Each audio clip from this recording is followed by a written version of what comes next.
little pushes here and there by the divine or through inspiration that you make shifts, you make changes, you do things, you don't know why you're doing them, but that's the only thing you feel called to do at the moment.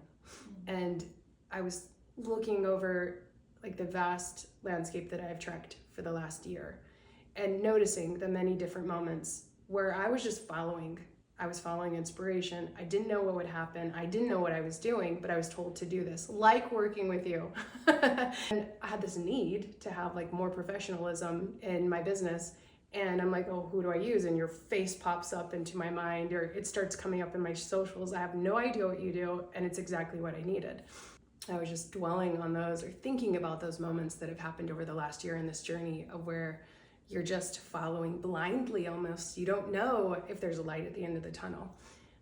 Last night I was thinking about paragliding because I used to paraglide.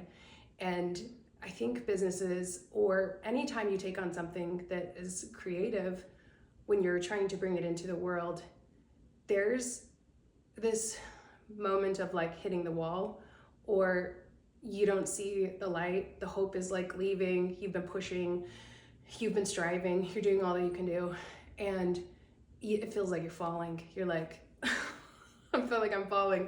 And it reminded me of this paragliding moment where I launched, and there was a specific path I had to fly.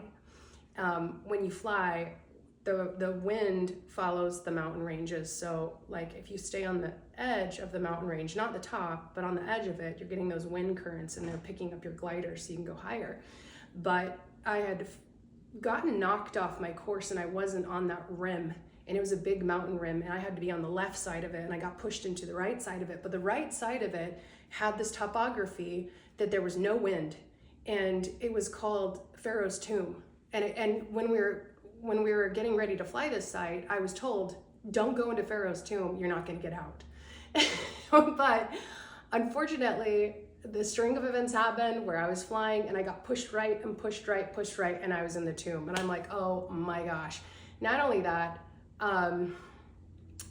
there's like one road, backcountry road that goes through this area. So if I land somewhere, I'm in the middle of nowhere. It's not like I'm gonna hike out easy.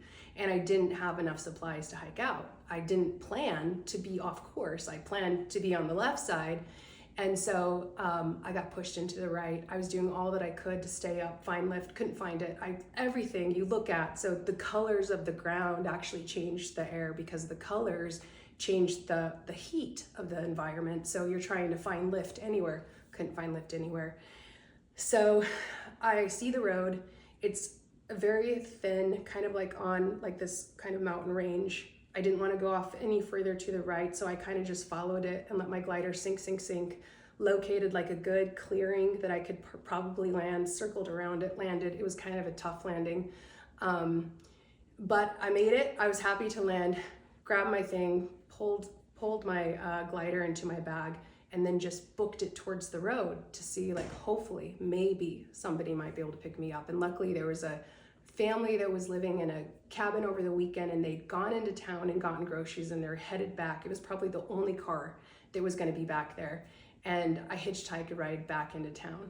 But I was thinking of that in relation to business, in this journey that I've been on, because there's been moments where I'm like, oh man, I'm in Pharaoh's tomb.